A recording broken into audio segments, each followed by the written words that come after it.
La Primera Guerra Mundial comienza el 28 de julio de 1914. El conflicto termina 4 años después, el 11 de noviembre de 1918, con la victoria de la Triple Entente. ¿Pero cómo se llega a tal enfrentamiento? Para entender el origen de este conflicto internacional, tenemos que ahondar en sus causas económicas, imperialismo, nacionalismo, alianzas militares y producción de armamento. El desarrollo de la Segunda Revolución Industrial, producida a finales del siglo XIX y principios del XX, cambió el panorama económico mundial. La aparición de nuevos sectores productivos, el uso de nuevas fuentes de energía o la creciente globalización económica permitieron el surgimiento de nuevas potencias industriales. Estos países competían con las potencias ya existentes, Gran Bretaña, Alemania y Francia. A principios del siglo XX, Gran Bretaña y Francia eran los países que más colonias poseían.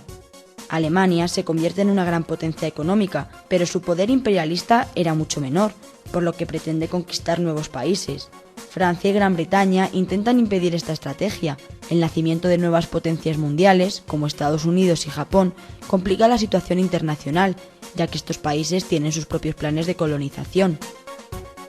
Entre 1904 y 1911 se produjeron 2 incidentes importantes que influyeron en el comienzo de la Gran Guerra. Nos referimos a las crisis de Marruecos, país en el que Francia tiene pretensiones coloniales y que Alemania usó para conseguir sus aspiraciones imperialistas.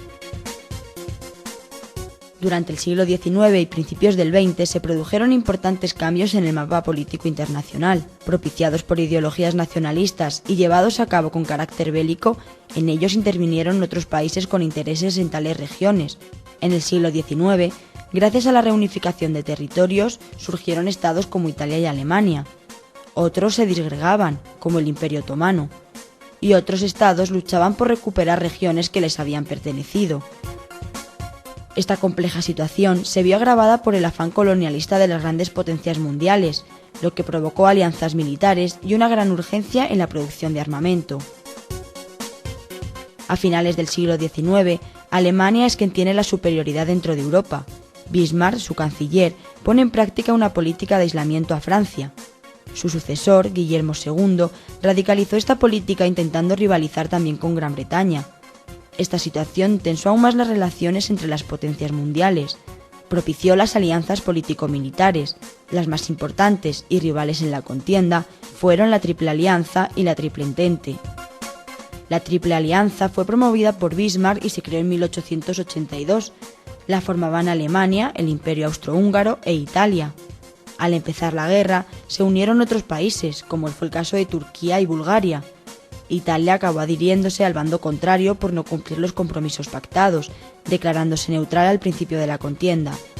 La Triple Entente se creó en 1907 y la formaban Gran Bretaña, Francia y Rusia. Más tarde se unió Serbia. Durante la guerra se incorporaron países como Japón, Bélgica, Italia, Rumanía, Portugal, Estados Unidos, Grecia o China.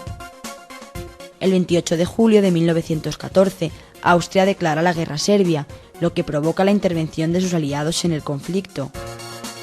El ambiente de tensión que respiran las relaciones internacionales provoca que los estados aumentasen sus gastos militares y su producción armamentística, aprovechándose de las innovaciones tecnológicas de la Segunda Revolución Industrial.